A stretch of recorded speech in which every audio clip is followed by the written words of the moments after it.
Y a mí me encanta enseñar de lo que ya Dios me dijo a mí y en lo que me confrontó a mí. No simplemente buscar un texto, voy a ir a Guadalajara a darles ahí duro. Y no, pues ya Dios me ministró con su palabra. Y este mensaje nació en la pandemia, porque yo soy muy inquieto, me cuesta, se van a dar cuenta que me cuesta mucho quedarme quieto.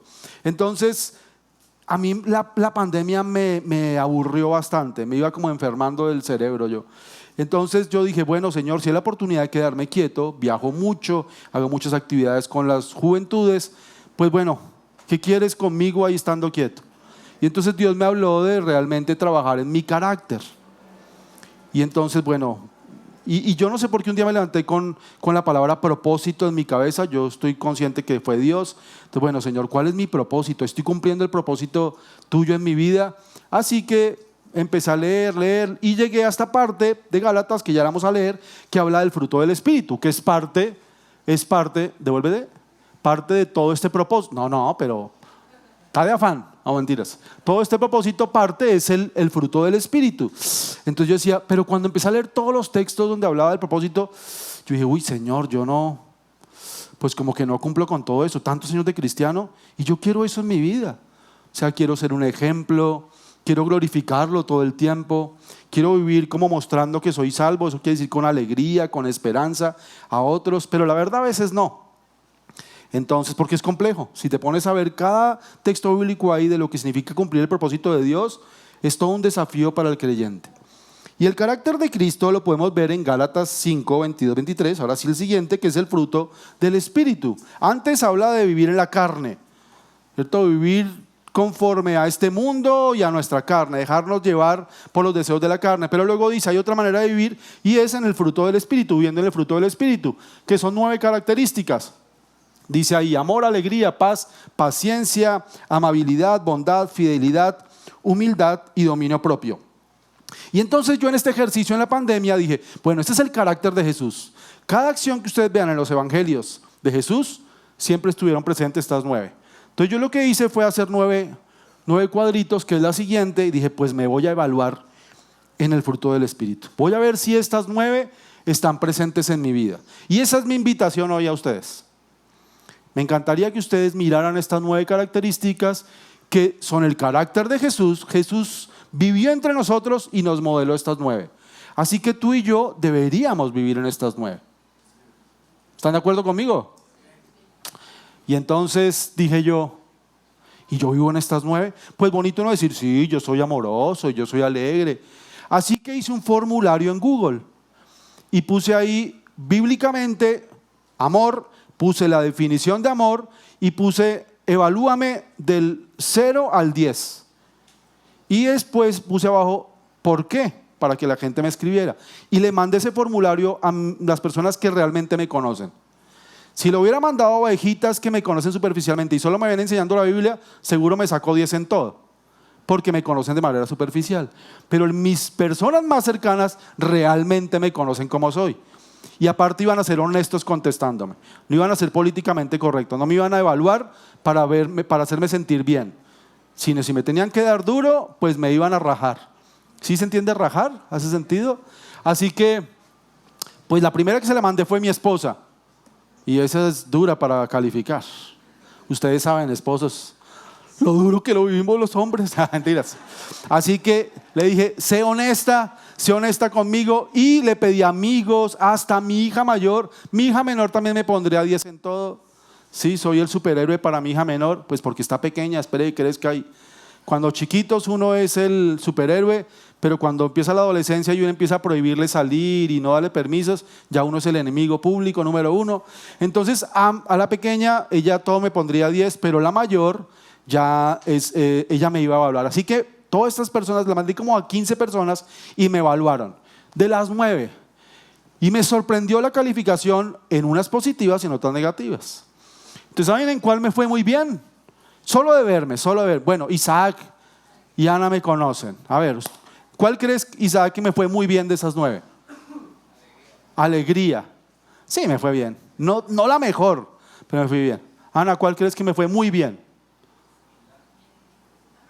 Amabilidad. Gracias por eso. ¿Tu nombre? Luis, de solo verme, ¿en cuál crees que me fue muy bien? Amor, gracias, pero no. Bueno, en la que me fue muy bien, que me sorprendió, fue en paz. Y ¿saben una cosa? Me afirmó muchísimo. De chico, de muy, muy niño a la preadolescencia y la adolescencia, nunca me gustó mi nombre. Porque mi nombre es un nombre muy común, Jorge. Entonces, no me gustaba ser tan común. Y uno de adolescente quiere como algo mejor, ¿no? Entonces, para mí Jorge se llamaba el que maneja el carro, el de la tienda. Y pues eso no tiene nada malo ser de esas personas. Pero uno quiere, sí, chévere llamarse como alguien famoso. Entonces yo hubiera querido tener un nombre como Nicolás, para que me dijeran Nico. O Sebastián, para que me dijeran Sebas. Pero Jorge, como tan común. Y Jorge se llama, en Colombia la mitad de los hombres se llaman Jorge. Entonces muy común. Así que no me gustaba mucho el nombre. Entonces mi hermana dijo, ay, pero tu nombre en inglés suena chévere, George. Pero le dijeran uno George, está bien. Pero le dicen uno, ¿qué hubo, George? Yo no, mejor dígame Jorge. Entonces no me gustaba. Y tengo un segundo nombre. Mi papá se puso muy creativo. Entonces mi papá no era creyente cuando me puso el nombre, pero es un nombre bíblico. El problema es que no combina con el segundo. Porque mi segundo nombre es Salomón. No se pueden reír. Salomón lindo, bíblico, pero Jorge Salomón, no. Combina más la delantera de las Chivas, ¿cierto? Entonces, no coordina el nombre. Entonces yo escondía mi segundo nombre. Así que yo era Jorge, y cuando alguien, por ejemplo, en el listado del colegio decía mi segundo nombre, yo, mejor dicho, me sentía así de pequeñito, Jorge Salomón. Pero luego alguien me dijo, no, búscale significado a Jorge. Así vas a encontrar que eso hace parte de tu identidad. Y yo voy, de pronto que Jorge era el poderoso, ¿sí? El grande, alguna cosa así. Entonces voy y miro mi nombre. Jorge, definición, sembrador. Campesino, yo no. Y yo nunca busqué el significado de Salomón. Luego lo conocí. Y entonces el significado de Salomón es paz. Así que mi nombre compuesto es sembrador de paz. Es más, hasta busqué el significado de mi apellido. Es un apellido Uzquerre, de una región española, y mi apellido significa en las montañas. Así que mi nombre es sembrador de paz en las montañas. Vivo en Bogotá, que es a 2.600 metros de altura, entre las montañas. Diga si mi nombre no hace significado. Y la característica principal de estas 9 que se me nota es paz. ¿Por qué? Porque constantemente mi trabajo, el que yo más disfruto a nivel de servidor del Señor, es el 1 a 1, es el contacto individual. Dios me usa para hablar a las congregaciones, pero a mí me encanta que yo disfrute el acompañamiento personal, es lo que yo más disfruto. Y normalmente en estos espacios siempre me dicen, ay, gracias, tus consejos me trajeron paz. Cuando yo a veces ni dije nada, solamente escuché a la gente, pero a veces la gente necesita ser escuchada. No, me trajiste una paz de parte de Dios. Así que hace mucho sentido, ¿cierto? En esa me fue muy bien. ¿En cuál creen que me fue mal? Pues bueno, no voy a preguntar porque me desanimo, de pronto me dicen otras, pero lo voy a decir yo. Amabilidad. Amabilidad fue la peor de todas. Qué mala lectura me hiciste. ¿Por qué? Porque amabilidad no significa ser servicial. Es más, soy muy servicial. A mí me dicen qué hay que hacer y yo siempre hasta pregunto, ¿cómo puedo ayudar? En fin, porque estar ahí uno quieto. Y los animo, sirvan. El que no sirve, no sirve. Entonces yo siempre digo eso. Así que me gusta, y como soy inquieto, me gusta ayudar, así que no tengo problema. Pero la amabilidad tiene que ver con la postura corporal, en cómo los otros te ven. Entonces, aunque yo soy muy servicial, yo soy medio malacaroso. Si usted me ve por ahí pensando en algo, yo soy como... entonces me veo como de mal genio. Y no es que esté de mal genio, sino entre más estoy pensando y soy muy creativo. Entonces siempre, porque mi trabajo es de mucha creatividad. Entonces yo empiezo, entre más profundo es mi pensamiento, más se frunce mi ceño. Entonces yo estoy pensando en algo y empiezo. Y termino como así. Entonces, ¿quién se va a querer acercar a pedirme ayuda cuando estoy así? Mirando.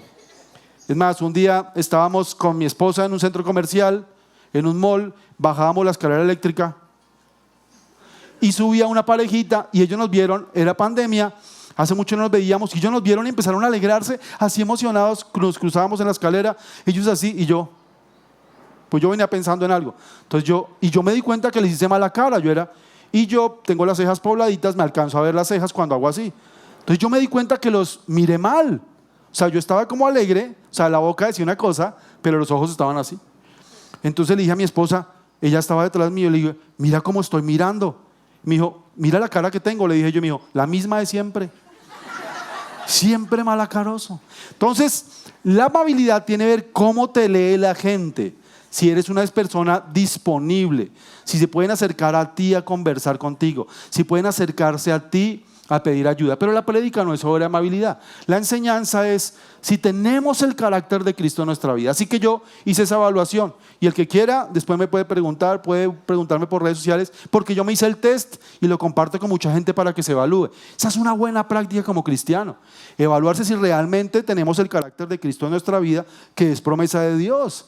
El fruto del Espíritu, ahí dice que somos, ¿cierto? El fruto se nos da. O sea, es un regalo de Dios a tu vida. Tú puedes tener el carácter de Cristo, pero no es algo, no es una posesión espiritual, como que ya soy el más amoroso. No, eso no ocurre. Como son habilidades, estas se tienen que entrenar. El amor, Dios te puede dar de su amor, pero tú tienes que entrenarte en él. Tienes que empezar con tu propia voluntad a querer amar como Dios ama. Querer servir, querer ser alegre como Dios es alegre. A pesar de los momentos difíciles que vivimos como seres humanos, tenemos que esmerarnos por vivir en la alegría, que habla es de gozo. Y el gozo es vivir en tranquilidad y en alegría, emocionado positivamente a pesar de las circunstancias difíciles de este mundo. No es alegría de que echamos chistes y nos reímos, sino que tenemos esperanza en Él. Eso es alegría. Y podías mirar cada característica. Pero hay unas que nos cuestan más que otras. Paciencia. ¿Qué tan paciente eres? Bueno, evaluarse, ¿cierto? ¿Qué tan paciente eres? Yo a veces que digo, tranquilos, mi segundo nombre, cuando me dicen, uy, Jorge, hay que tener paciencia, les digo, tranquilos, mi segundo nombre es paciencia. Pregúnteme cuál es el primero, y me dicen, ¿cuál es el primero? Y digo, poca. Porque me cuesta ser paciente con algunos. ¿Saben con quién me cuesta ser paciente? Con los que más tiempo les dedico. A veces me cuesta porque hemos invertido en cierto aspecto y vuelven y recaen y no mejoran. Como que se me va agotando la paciencia. Entonces, ¿qué necesito? Entrenarme en paciencia y pedirle al Señor y tener acciones donde me expongo para poder ser más paciente. Y la paciencia está ligada, es el resultado de la sabiduría, de tomar buenas decisiones, de saber hacer las cosas. Obviamente es dado por Dios, pero yo tengo que entrenarme en ellas. Y una difícil es el dominio propio, ¿o no? Uno tener autocontrol, autogestionarse, vas en el carro ahí, en el automóvil, y el de adelante te cierra, frena, o el de atrás está ahí. ¿Cómo se le dice al sonido? Pitando está bien dicho acá. Bueno, en otros lados del continente no está bien la palabra pito, pitar, así que por eso pregunté. ¿Cierto? Entonces sonar, y usted ahí, ¿pero qué? ¿Pase por encima o qué? Póngale alas. Empieza usted ahí, va perdiendo y no se controla. Son acciones del carácter que deberíamos entrenar. Pero bueno, ¿por qué no avanzamos? ¿Les gustaría que estuviera en sus vidas más presente? Entonces, más bien, hagamos una pausa de 30 segundos. Mire las 9, léalas. Léala una por uno. ¿Qué tal si es una evaluación rápida? Usted dice, yo veo que en esta soy bueno y en esta no tanto. ¿Cuál hoy Dios te está llamando de pronto a revisar? Que dices, no, es que me cuesta. Y pues lástima que no tenemos la oportunidad de profundizar en cada una, ¿verdad? Pero tú puedes decir, uy, no, me cuesta ser humilde. Me cuesta ser fiel. Y fidelidad no solamente habla de infidelidad matrimonial, fiel a Dios, fiel a nuestros principios. Decimos que creemos en Dios y que por eso confiamos y esperamos en Él, pero ¿qué? No esperas, tú te adelantas siempre a todo. Eso es ser fiel. Es ser coherente en nuestras acciones conforme a lo que leemos en la palabra de Dios. Así que, listo, evalúate ahí rápidamente. Y como no conozco mucha gente de aquí, Isaac, ¿en cuál te gustaría ser mejor? Si estás en un 7, ¿en cuál te gustaría ser un 8? Dominio propio. Bueno, pues bueno, ¿por qué no avanzamos? ¿Por qué no crecemos? Y déjenme darles 3 razones, y están en Romanos 12, del 1 al 2. Dice: por esto, hermanos, tomando en cuenta el amor que Dios nos tiene, les ruego que cada uno de ustedes se entregue como sacrificio vivo y santo. Este es el único sacrificio que a Él le agrada. No se amolden a la conducta de este mundo. Al contrario, sean personas diferentes en cuanto a su conducta y forma de pensar. Así aprenderán lo que Dios quiere, lo que es bueno, agradable y perfecto. Y ahí, en ese texto, podemos ver 3 razones por las que nos es complejo crecer o nos es complejo tener el fruto. ¿Y por qué? Porque dice ahí que nos sacrifiquemos. Bueno, una de las razones por las que a veces no tenemos el fruto del Espíritu activo en nuestra vida o no podemos fluir en esto es porque no hacemos un sacrificio completo, sino una entrega parcial. Si estás tomando apuntes, lo primero es una entrega parcial. Hay áreas de la vida que le entregamos a Dios, normalmente por la que llegamos a Dios. Tenemos una crisis amorosa y Señor, toma mi corazón, renuévame, ayúdame con mi parte emocional, y esa se la entrega. Pero por otro lado dicen: pero usted está muy estable en las finanzas. Usted le dice a Dios: la parte financiera la manejo yo. Usted nunca manejó pesos mexicanos, Dios, así que esto lo manejo yo. Usted nunca manejó dólares, y así. Entonces le entregamos una parte de nuestra vida y otra no. O al contrario, le entregas esta parte financiera porque está tu crisis ahí, pero la parte sentimental la controlas tú. Cuando Dios nos pide sacrificarnos por completo. Tú, para hacer un asado, no puedes matar media vaca, ¿cierto? Tienes que hacer un sacrificio completo. Si tú te entregas a Dios, tienes que entregarle todas las áreas de tu vida, entregárselas a Él. La segunda razón, dice ahí, que no nos amoldemos.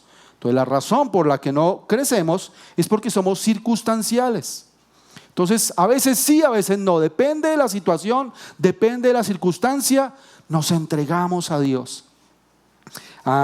Nos amoldamos a la conducta de este mundo. A veces sí, a veces entonces vienen eventos en la iglesia y viene una predicación y como que estamos ahí muy emocionales y como que tenemos una época donde sí nos entregamos, pero porque nos está yendo bien, y de repente nos empieza a ir mal y nos bajoneamos y dejamos de orar, bajamos la guardia. Así que andamos así en nuestra vida espiritual. Pues aquí dice que no nos amoldemos, no seamos circunstanciales. Y la tercera razón, según ese texto, por qué no crecemos, es porque somos semejantes. Ahí dice que hagamos la diferencia, seamos diferentes en la manera de. Tenemos que ser diferentes a las personas de este mundo. Entonces, la razón por la que no crecemos es que somos semejantes. En vez de hacer la diferencia, a cambio de hacer la diferencia, como que andamos pareciéndonos, ¿no? Como que no hay diferencia entre el cristiano y el no cristiano en la manera de tomar decisiones. Y Dios quiere que tú y yo seamos diferentes. Es normalmente la manera donde empezamos a impactar este mundo, cuando hacemos la diferencia, cuando reaccionamos diferente. Por ejemplo, a ir conduciendo, a el regaño, el grito del jefe. ¿Cómo reaccionas tú? Si también atacas, o das una respuesta blanda, o miras con amor, o expresas una palabra de respeto. Ahí es donde se ve la diferencia, y no ser semejantes. Así que cuando somos diferentes, cuando hacemos una entrega total y cuando no nos amoldamos, podemos empezar a ver el fruto del Espíritu que en nuestra vida empieza a activarse. Así que Dios, cuando vi esas donde no era tan bueno, porque pues la amabilidad no fue la única que tuve baja, tuve algunas otras, dije: bueno, Señor, yo quiero mejorar. ¿Ahora qué hago? Y Dios me dio una estrategia. Y son solo 3 pasos. Y me encantaría compartirlos con ustedes. ¿Lo quieren escuchar? Y si no quieren, pues les toca, porque yo soy el predicador y ustedes... mentiras. Así que son solo 3 pasos, vamos rápido. El primero, y aquí lo voy a hacer en la tarima. El primero es creo. ¿Cuál es el primero? Creo. Y es creo de creer, de tener fe. Tiene que ver con nuestros valores, con nuestras motivaciones para hacer las cosas, que parten del conocimiento bíblico que traemos a nuestra mente y reposamos en nuestro corazón. Son los principios y valores que guían nuestra vida. Entonces yo empiezo a creer en que Dios es Dios, en que Jesús es el Hijo de Dios, en que en Él puedo tener estas 9 características, que por medio de Él viene la salvación y nadie me la quita. Y entonces cada creencia que yo traigo a mi mente a partir de la palabra de Dios, de escuchar la palabra de Dios, empieza a hacer vida a mi corazón. ¿Hace sentido? Empiezo a creer, a tener fe. Y ese es el primer paso. Y usted diría: a ver, Jorge, pues no me está diciendo nada nuevo hasta acá. Pero de cierta manera, ¿yo qué hice? Cuando me di cuenta que la amabilidad era una característica del fruto que no estaba presente en mi vida, ¿yo qué hice? Fui a la palabra de Dios y empecé a escudriñar qué decía acerca de la amabilidad. Porque bueno, dice que sea amable, pero ¿qué es amabilidad? Así que no solamente la busqué en la Biblia, sino en un diccionario. ¿Qué significa amabilidad? Así que escudriñé hasta la etimología de la palabra, el origen de la palabra. Y a partir de ahí, ¿qué decía ¿qué decía la Biblia? Entonces decía que seamos amables los unos con otros y aún más con los de la comunidad de la iglesia. Decía y yo, Dios mío, tengo que ser más amable con los de la iglesia. ¿Y por qué digo esto? Porque para mí, aunque lo he leído muchas veces ese texto, yo trato de ser muy amable con el no creyente. Y les digo que le tengo mucha paciencia al no creyente. A veces al creyente me cuesta, pues ya conoce de Dios, empieza a caminar, como que no le tengo mucha paciencia. Así que empecé a ver que ese texto bíblico podía ser verdad para mi vida. Creer, ver que esta palabra de Dios, la palabra de Dios es para mi vida. Empecé a ponerla en mi mente y ponerla en mi corazón. Y bueno, Señor, la Biblia dice que puedo ser amable, así que voy a ser más amable. A volverla una creencia, no un aspecto intelectual simplemente, sino a traerla a mi corazón y a mi practicidad. Si la Biblia me promete ser amable, pues lo voy a tener. Y toda acción parte de lo que pensamos. Así se crean o así se forman las creencias. Entonces pensarlo, el ser humano tiene 6.200 pensamientos diarios. Un montón, ¿no? ¿Qué estarás pensando en este momento? 6.200 pensamientos en promedio diarios. Ahora la pregunta, ¿qué tipo de pensamientos tenemos? Es más, la Biblia nos dice, piensen en lo bueno, piensen en lo que es de admirar, piensen en lo bondadoso, piensen en lo que produce bendición. Pero nosotros andamos pensando en lo malo. Yo tengo pensamientos muy negativos en mi vida. Yo lucho con mis pensamientos. Yo casi todas las semanas me subo a un avión. Y yo me subo a un avión, me siento y digo, ¿y si se cae? No hay, de verdad, no hay momento que no me suba a un avión donde no venga ese pensamiento. Soy muy negativo. Y no es que me gusten los pensamientos negativos, pero ¿sabe qué me lleva a los pensamientos negativos? A orar. Ay, Señor, me falta mucho por hacer. Así que espero que este avión no se caiga. Pero, o estoy en la calle y ¿qué pasaría si pasa tal cosa? O suena por ahí un ruido de carros así como pitos y todo. Y yo pienso, se estrellaron, se mató a alguien. O sea, pienso en lo negativo. Me pasa, me ocurre. Entonces eso me lleva a decirle a Dios, Señor, trae buenos pensamientos a mi vida, trae buenos pensamientos. Pero esa es mi constante en la lucha de mis pensamientos. ¿Cuáles son tus pensamientos? Entonces yo empecé, si el proceso es que primero lo pienso, lo leo en la palabra, por eso hablaba de meditar en ella de día y de noche. Meditarla es como masticarla. Entonces hablaba de amabilidad, bueno, ¿cómo la amabilidad puede entrar a mi vida? Y la alegría y el dominio propio, la leo, la mastico. Y ahora, ¿cómo la puedo practicar? Paso de pensarla, de meditarla, de pensarla, y entonces ocupo espacio de mi pensamiento, que podría ser negativo, en proponerme cumplir la palabra de Dios. Y ahí es cuando empiezan las creencias, ahí es cuando se vuelve fe. Y por eso el primer paso, mis queridos, es creo de creer, creo de tener fe. Necesitamos creer que podemos ser diferentes. Tu esposa no puede seguir sufriendo que tú dices, ay, Dios me ama así, usted también debería amarme así. No, Dios quiere que tú cambies. Dios quiere que tú seas mejor. La Biblia es transformacional. Ni siquiera quieres que seas lo mismo en tu mejor versión. Dios quiere que seas transformado y seas como Él. Dios no quiere que tú hagas pequeños cambios. La Biblia te enseña y Dios tiene algo bueno para ti, algo excelente para ti. La voluntad de Dios es buena, es agradable y es perfecta para tu vida. Pero a veces simplemente nos quedamos con que sí somos salvos, pero ay, que me amen como soy. Y entonces pasamos pues nuestro cristianismo es muy mediocre. Y eso fue lo que Dios me dijo. Tú realmente necesitas ser transformado por mí, pero tienes que creerlo, que puedes ser más amable. Así que el primer paso, ¿cuál es? Creo. Y bueno, ¿cuál sigue? ¿Lo mandas, por favor? Y mi ejemplo es Daniel. Miren, Daniel decía ahí, y Daniel propuso en su corazón no contaminarse con la porción de la comida del rey, ni con el vino que él bebía. Pidió por tanto al jefe de los eunucos que no se le obligase a contaminarse. Y bueno, aquí hay un contexto de esto. ¿Cuál es el contexto? Daniel fue llevado a Babilonia, fue raptado por los babilonios, acabaron con sus tierras, acabaron con su cultura, posiblemente acabaron con su familia y lo llevaron a Babilonia, lo desprendieron de todo, le cambiaron el nombre. Así que miren que un chico adolescente, porque era un adolescente en ese momento, se quedó sin familia, se quedó sin cultura, se quedó sin casa, se quedó sin libertad, o sea, todo mal. Y algunos estudios de eruditos, cuando dice aquí que estaba a cargo de él el jefe de los eunucos, algunos dicen, es solo una hipótesis, que él era un eunuco, Daniel. O sea que habían cortado sus genitales. Bueno, si eso es así, pues peor, más males para su vida. Le quitaron todo y aún así, él propone en su corazón no contaminarse. Y uno a veces le da una gripa y ya no quiere venir a la iglesia. O uno tiene una crisis financiera o amorosa y ya quiere desertar de ser hijo de Dios. Este estaba todo mal. Todo el escenario de Daniel estaba pésimo. Y aún así él quiso estar firme. ¿Por qué? Porque creía.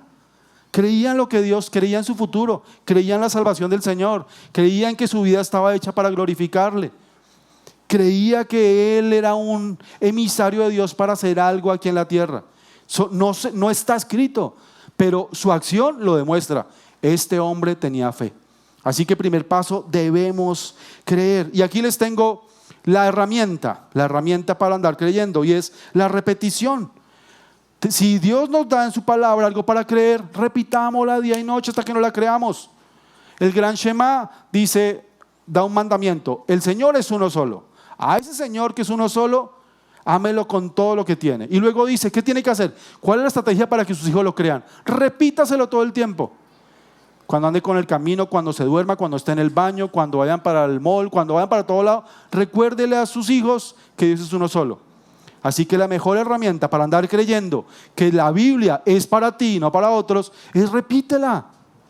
Si Dios te da una promesa, repítela una y otra vez hasta que se cumpla, o hasta que te la creas por lo menos. Entonces empecé a repetir una y otra vez que yo podía ser amable.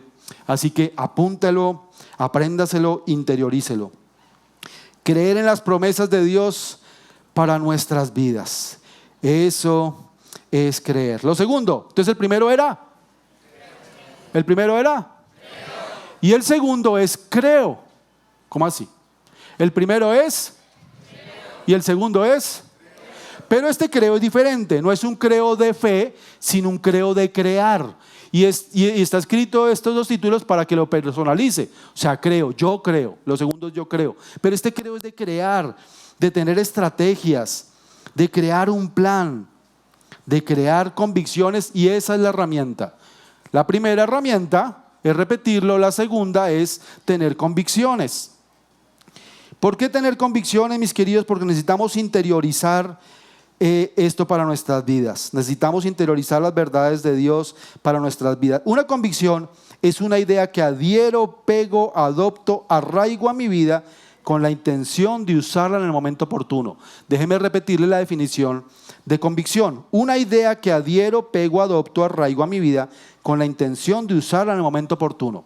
Cada vez que hubo una predicación o cada vez que usted está en un curso, alguien le expone la palabra de Dios, le enseña algo y le da una propuesta a usted, le da una idea de cómo vivir en el Señor, ¿cierto?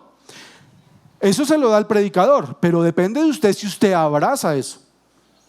Si usted decide que esa verdad sea una verdad para su vida. Entonces, una idea que alguien le lanza, ya decide usted si por ejemplo, yo le estoy animando a que vivan el fruto del Espíritu y que se entrenen en él. Ya usted decide si usted abraza mi predicación, que en últimas es la palabra de Dios. Y una convicción es que usted la abraza y la arraiga a su vida. O sea, usted decida que sea una realidad. Le voy a decir en mis palabras, versión Jorge, una definición de convicción. Es una respuesta a una pregunta que aún no se me ha hecho. Yo creé convicciones en mi preadolescencia a preguntas que aún no me habían hecho. Y un pastor me invitó a eso. Me dijo, Jorge, se te van a presentar momentos donde te ofrezcan drogas. ¿Qué vas a decir? Y yo, pues que no, pero él tenía 12 años. Entonces me dijo, pero empieza a creerlo. ¿Seguro vas a decir no? Sí. Y si estás en un momento de depresión y estás con tus amigos, voy a decir no. Y como que él me empezó a hacer preguntas así como tan confrontadoras y yo empecé a creerme eso, voy a decir no. Y si te ofrecen alcohol, voy a decir no. Y si te ofrecen sexo antes del matrimonio, voy a decir no.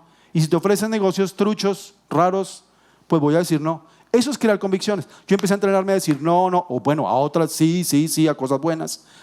Y yo empecé a entrenarme, eso es tener una convicción. Así que cuando un día llegó el momento que me ofrecieron drogas, entonces estaban los amigos ahí reunidos y el marihuana, el plom de la amistad. Y el plom es como fumar, el plom de la amistad. Y yo, no, ustedes son mis amigos, pero sin plones.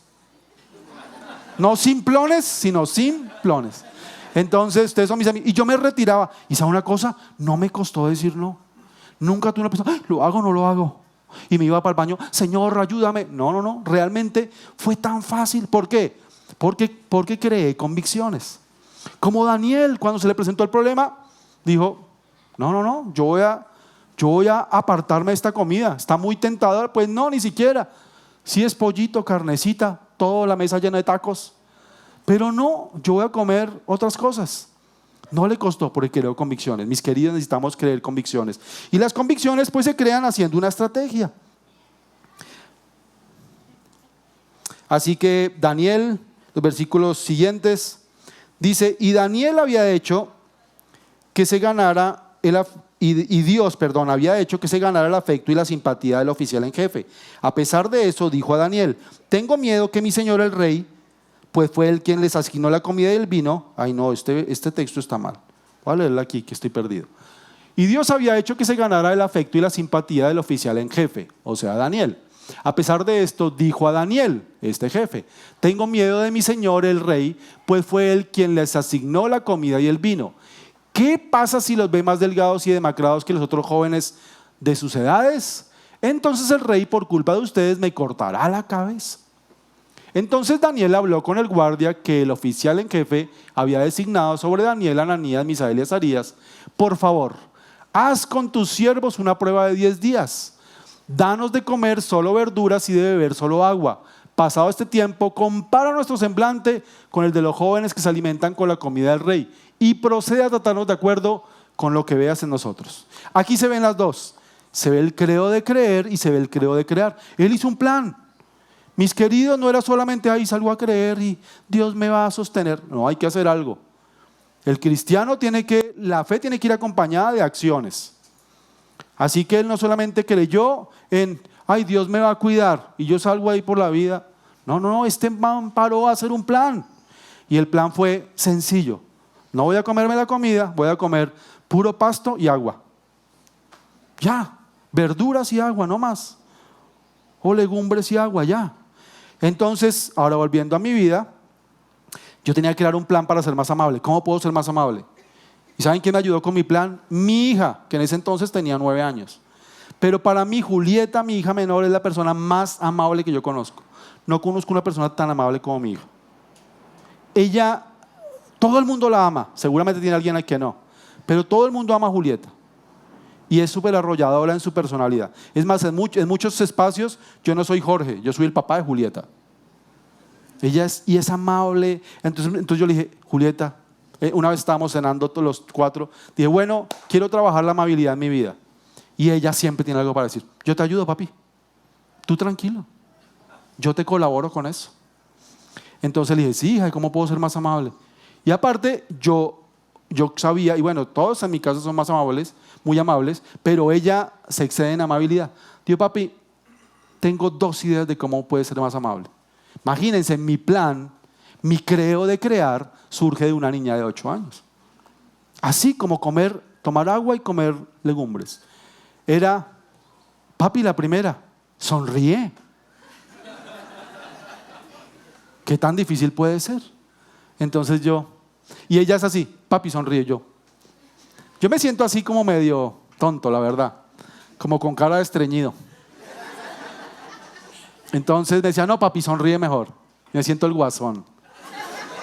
Entonces me decía, pero en ese tiempo se usaba tapabocas. Entonces me dijo, papi, tienes que sonreír exagerado para que sonrías con los ojos. Se te hacen arruguitas acá. Entonces yo era así. Me dijo, papi, esa es la primera, sonríe. Entonces yo, bueno, voy a sonreír. Entonces yo iba caminando por todo lado yo. Ya saben, no me siento tonto, pero... Y si vieron ahorita que entré, como tengo medio mala cara, entonces yo soy todo... Buenos días. Y la segunda era esa. Me dijo Julieta, lo segundo, papi, saluda. saluda a todo el mundo. Entonces yo me subo en el ascensor de mi casa, se entra otra gente que la gente no saluda, se sube a los ascensores y todo el mundo mirando para el piso o al infinito, ¿no? Está esto lleno de gente y la gente sigue derecho. Entonces yo entro al ascensor y buenos días, mi señora, buenas, don tal, ¿cómo está? Saludo. Y Julieta sí, Julieta va por todo el conjunto en la casa y va, hola, buenos días, así es Julieta, mi hija es así, muy saludable. Y por eso cae bien. Y yo dije, hace sentido, Julieta cae bien porque todo el tiempo sonríe y saluda. Entonces voy a sonreír y entonces voy caminando por todo lado y buenos días, buenas tardes, parezco reina belleza. Hola, buenas noches, sonriendo. Y puede uno pensar que eso es algo muy, muy sencillo. Pues también tomar agua y comer legumbres. A veces nos enredamos, a veces no crecemos porque sí, voy a hacer un cambio radical. Voy a cambiar de trabajo y hasta de ciudad. Y voy a renunciar a todo lo que tengo, todas mis propiedades, para mostrar que soy cristiano.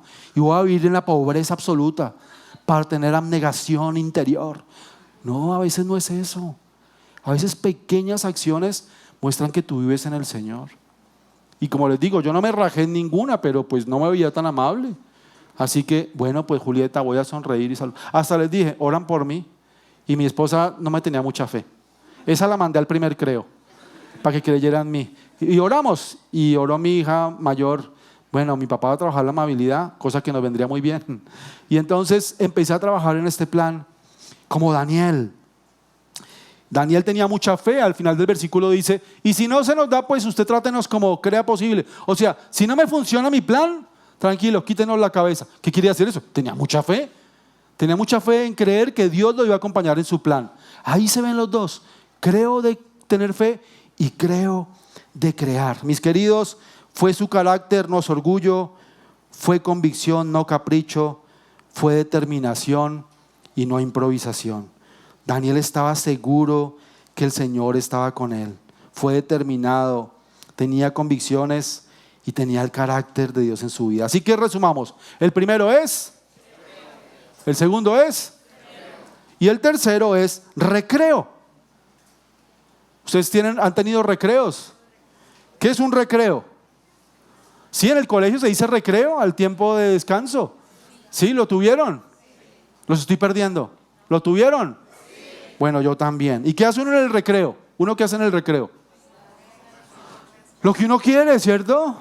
Algunos comen, otros hacen deporte, otros hablan, hacen diferentes cosas. Es el recreo, ese tiempo libre. Pero han visto, por ejemplo, en las películas, o también pasa en la vida real, que dicen, vamos a recrear la escena del crimen. Eso es un recreo. Es como traer la historia, una historia anterior a la vida práctica. Un recreo es revivir una escena que ha sucedido anteriormente. Mis queridos, ¿saben nosotros qué tenemos que recrear? La palabra de Dios. La historia de Jonás, la historia de Moisés en el mar, o la historia de, yo qué sé, cualquiera de esas que le impactan a usted a la vida, en su vida, no es solamente para enseñarle a los niños en la iglesia infantil, es para recrearla, revivirla. Y obviamente no es que usted se pare ahí en el charco que se hizo, ¿cómo se llama? Que ¿charco? ¿Sí? No es que si alguno de ustedes hubiera parado. No, no es recrear exactamente, pero sí es tener la fe de Moisés, sí es tener la determinación de Pablo y la confianza que las cartas más alegres que escribió Pablo las hizo desde una prisión. Yo quiero ser como esos hombres de Dios y podemos recrear a esos hombres de Dios, esas experiencias a nuestra vida personal y por eso necesitamos recrearlas. Dice el libro de Daniel, y al cabo de los 10 días pareció el rostro de ellos mejor y más robusto que el de los otros muchachos que comían de la porción de la comida del rey. Así pues, Melsar se llevaba la porción de la comida de ellos y el vino que habían de beber, y les daba legumbres. A estos 4 muchachos Dios les dio conocimiento e inteligencia en todas las letras y ciencias, y Daniel tuvo entendimiento en toda visión y sueño. Pasados pues los días al fin de los cuales había dicho el rey que los trajesen, el jefe de los eunucos los trajo delante de Nabucodonosor, y el rey habló con ellos. Y no fueron hallados entre todos ellos otros como Daniel, Ananías, Misael y Azarías. Así pues, estuvieron delante del rey en todo asunto de sabiduría e inteligencia que el rey les consultó, los halló 10 veces mejores que todos los magos y astrólogos que había en todo su reino. El resultado. Entonces, ¿qué hizo? Creyó, tuvo fe en que Dios estaba con él, en que el Señor lo acompañaba. Pero no solamente eso. ¿Saben por qué a veces nosotros no somos mejores creyentes y fracasamos en estos planes de ser más como Jesús? Porque saltamos de escuchar, que es una parte de este creo, y salimos corriendo a ejecutar, a vivir en nuestra vida diaria de trabajo, de estudio, y entonces voy a ser más amoroso. Pero solamente es emocional. Y llega donde tu jefe, y tu jefe, usted sí es un bueno para nada, no, mire cómo le quedó esto. Y usted, mucho desgraciado. Y ya se le acabó el amor. ¿Qué amor ni qué nada? Esto no sirve. Y todo lo que Dios te ministró, pues como que se fue a la basura, porque sencillamente lo hiciste con ganas. Pero mis queridos, el cristianismo no es de ganas solamente. Hay que perseverar. ¿Y cómo se persevera? Dios te dio. Es que la Biblia no es un manual, porque si fuera un manual lo usaríamos una vez en la vida. ¿Has comprado alguna vez un electrodoméstico nuevo? A mí me encanta leer los manuales. Hace poquito me compré un televisor así gigantesco para ver a mi Real Madrid, así grandísimo. Y a mí me encanta abrir el manual y sacarle todo el jugo, porque hoy los televisores vienen con mucha tecnología y muchas cosas. Yo soy de los que le saco el jugo, no solamente ahí para ver el noticiero y ya, sino tienen muchas cosas. Y si yo juego videojuegos, le pongo ahí la forma de ver videojuegos que es diferente, ¿sí? Entonces yo le saco el jugo. Pero el manual me lo leo una vez y ya. Y muchos hacemos así con la Biblia. La leímos solamente unos días y hoy vivimos de lo que leímos alguna vez. Es mucho más que un manual de vida. Es la historia del mundo para ti. Es la historia de Dios para ti. Dios no la escribió para Él, porque Él se la sabe. Se sabe cosas que aún no hemos vivido. La escribió para ti. Así tanto te ama Dios, que escribió la Biblia para ti, para que te sirva todos los días de la vida. Y ahí empiezas a creer. Pero a partir de esa creencia haces un plan. Y entonces ese plan va acompañado de algo maravilloso que creó Dios, y es tu pensamiento. Tu cerebro es de las cosas más impresionantes que hay en la creación. Cuando Dios hizo las montañas, dijo, eso sí que me quedó bonito. Y después hizo los animales y qué cosa tan bonita. Pero hizo el ser humano y dijo, esto me quedó bueno, y bueno en gran manera. Qué bien me quedó hecho el ser humano. Dios mismo dijo, esto sí que me quedó chévere. Y sabes, a veces usamos muy poquita nuestra capacidad mental. Dios nos permite crear un plan para ser mejores creyentes. Y mi plan no fue sonreír y saludar. Y bueno, hay una estrategia. Así como les di herramienta para el primer creo, herramienta para el segundo. ¿Saben cuál es la herramienta que yo he visto para este recrear? Y es la vida en comunidad. Crecer en comunidad. Entonces yo creo un plan. ¿Qué hizo Daniel? Daniel dijo, si me cortan la cabeza, que me la corten con alguien más. Entonces le dijo a Misael, Ananías y Azarías, miren, yo no sé si se lo dijo o alguno de ellos, pero estaban 4. Y entonces muchas veces creamos un plan y sabe que es bueno compartirlo con otro. Y entonces yo dije eso, tengo este plan. Por eso les dije a mi familia, oren para que mi plan sea una realidad. Estoy sonriendo más, estoy saludando más. Y oren por mí, acompáñenme y hasta pregúntenme después. Entonces yo no sé, Dios te está diciendo, ten más dominio propio, ten más paciencia. ¿Qué tal si oras a Dios y le pides un plan? Sencillo. Porque después de lo sencillo pueden venir más pasos, obviamente. Y se lo cuentas a alguien, tengo el plan de mañana hacer tal cosa, o esta semana voy a servir de tal manera, o voy a ser paciente con este desgraciado que me saca la piedra a ratos. Yo qué sé, pero se lo cuentas a alguien y pones en oración eso con alguien más. ¿Dije algo malo? No dije nada malo. Bueno. Y entonces en comunidad, porque para eso está la iglesia, mis queridos, para acompañarnos. Los resultados, dice Daniel 2:48, luego el rey puso a Daniel en un puesto prominente y lo colmó de regalos. Lo nombró gobernador de todas las provincias de Babilonia y jefe de todos los sabios. Wow. Después de eso el rey promovió a Sadrac, Mesach y Abednego, que eran Ananías, Misael y Azarías, a un alto puesto en la provincia de Babilonia. Daniel 5:29. Entonces Belsasar ordenó que se vistiera a Daniel de púrpura, que se le pusiera una cadena de oro en el cuello y que se le nombrara tercer gobernante del reino. Lo afirmó. Daniel 6:28. Fue así como Daniel prosperó durante los reinados de Darío y Ciro el persa. Pasó Nabucodonosor, pasó Darío, pasó Ciro y Daniel permaneció. Por tomar decisiones, por creer que el Señor estaba con él, por crear convicciones en su vida y planes para hacer la voluntad de Dios. Y salió a recrear, salió a vivir lo que él quería, su personalidad. Tú no tienes que estar en la vida de otro, imitar a otro. Bueno, sí, imita a Cristo, imita a los que imitan a Cristo. Pero con tu propia personalidad, con tus propios talentos, con tus propias habilidades, con tu propia vocación, sal a hacer la voluntad de Dios.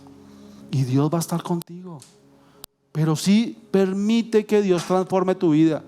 No te acostumbres a como eres. Dios quiere más de ti. Dios te ama como estás. Pero me encantó una vez que le escuché o leí de Max Lucado. Dijo: Dios te ama como eres, pero se niega a dejarte como estás. Dios quiere que tú te veas y tú experimentes como Él te ve. Y Él te ve santo, te ve bueno, te ve digno, te ve perfecto en todo sentido. Y a eso vas a llegar. Dice Romanos 12:21: no te dejes vencer por el mal, al contrario, vence el mal con el bien. Si me faltan unos minutos, dígame cuánto específicamente hay con la mano.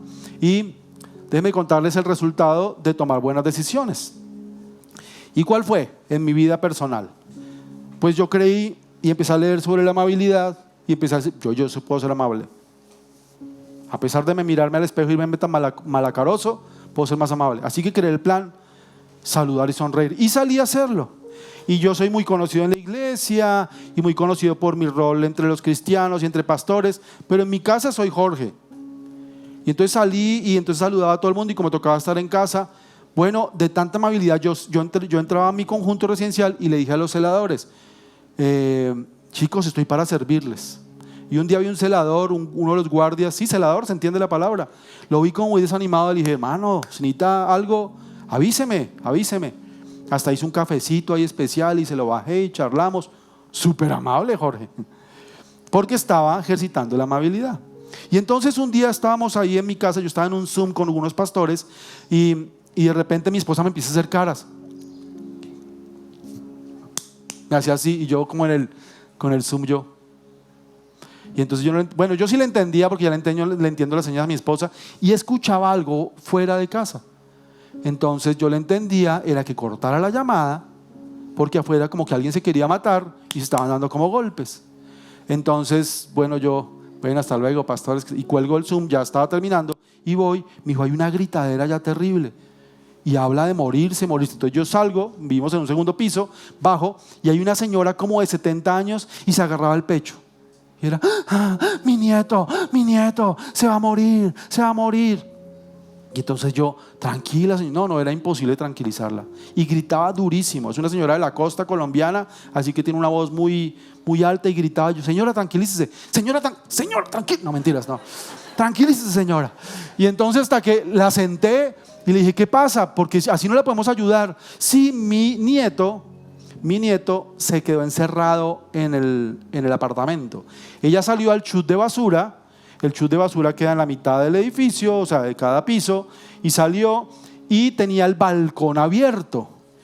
Y la corriente de aire, cuando ya fue a botar la basura, cerró la puerta de la casa. El niño estaba, un niño de 8 meses, gateando en el apartamento y el balcón abierto.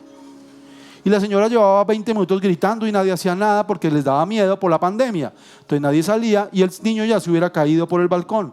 Así que ella me dice eso.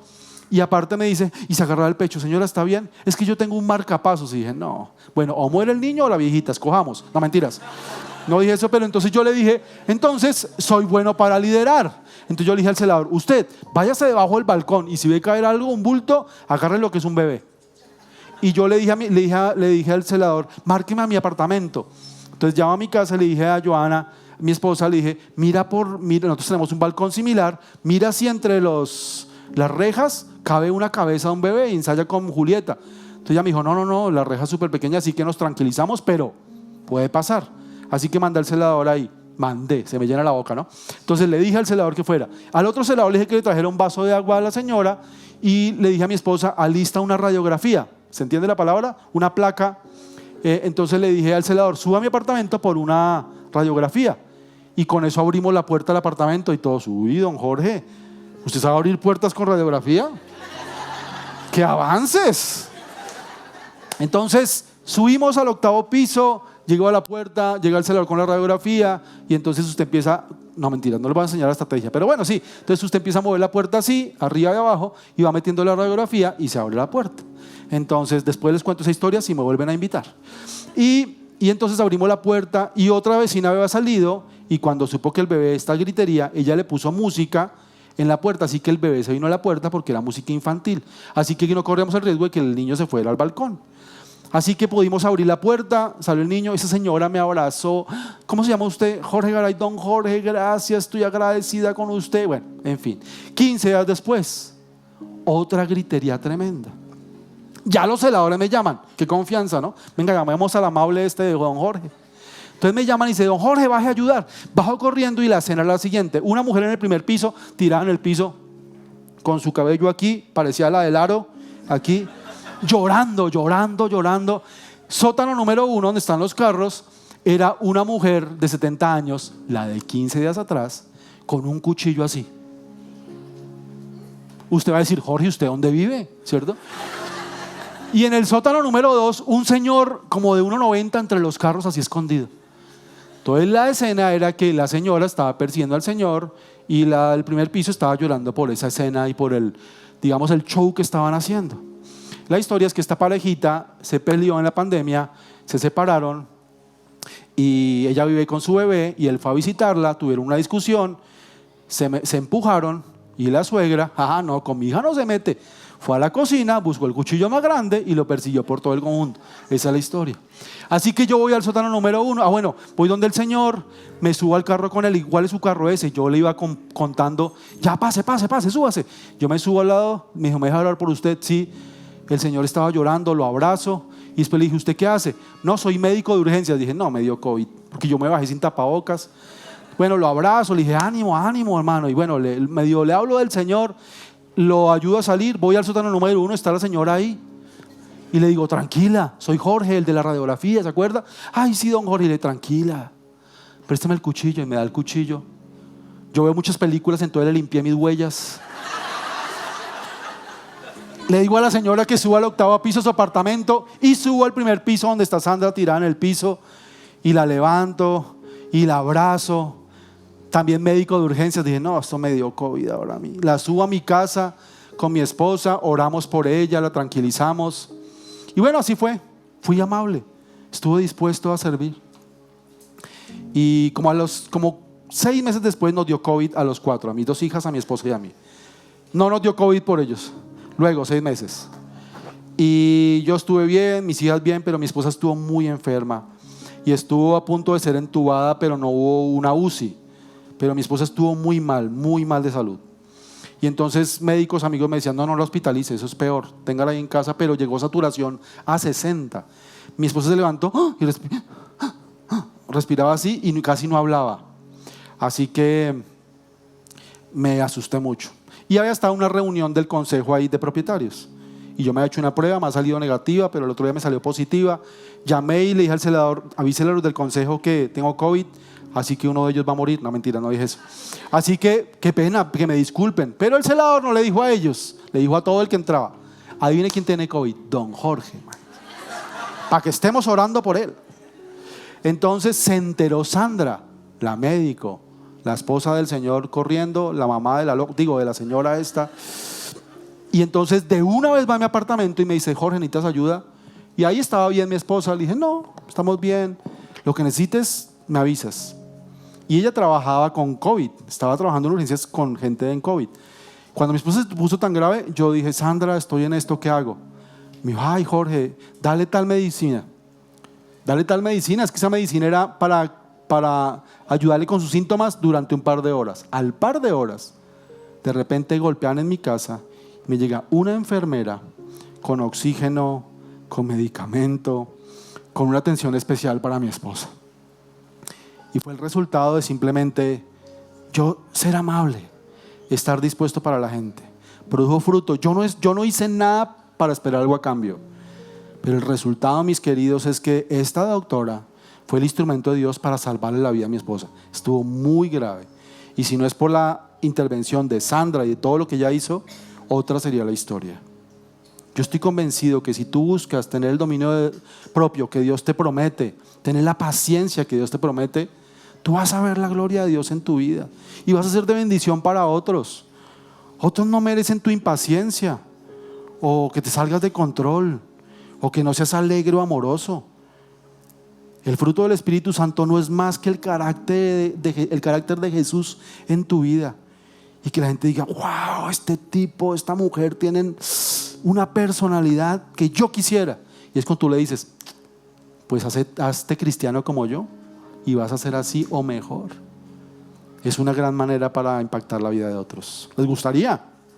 Así que primer paso es, segundo paso es, y tercer paso, salimos a ejecutarlo. Señor, te damos gracias por tu palabra. Gracias, Señor, porque tú nos prometes tu carácter. ¿Quiénes somos nosotros para ser como tú? Y aún así no lo prometes. ¿Quiénes somos nosotros, Señor, para que tú quieras compartir tu amor, tu alegría, tu gozo, tu humildad, tu fidelidad, tu paciencia, tu bondad? No somos más ni menos que tus hijos. Y aunque no lo merecemos, tú decidiste compartir tu carácter con nosotros. Y hoy lo queremos para nuestra vida. Así que ayúdanos a creer que esto es una realidad. A veces nos sentimos poco dignos de tener tus regalos, pero tú nos regalas el fruto del Espíritu. Ayúdanos no solamente a creer, sino a crear un plan para que esto sea una realidad en nuestras vidas. Señor, que no salgamos de aquí simplemente con una enseñanza, sino que a partir de aquí vamos a crear un plan y ojalá podamos compartirla con otros para ser más como eres tú. Y que a partir de ahí salgamos a recrear la escena bíblica, salgamos a recrear la verdad que es la palabra de Dios, para que otros conozcan de que tú eres un Dios bueno y poderoso, y que de la misma manera que actuaste hace 2000 años en la historia, actúas en los corazones de los creyentes. Te lo pedimos en el nombre de Jesús. Amén. Que el Señor los bendiga.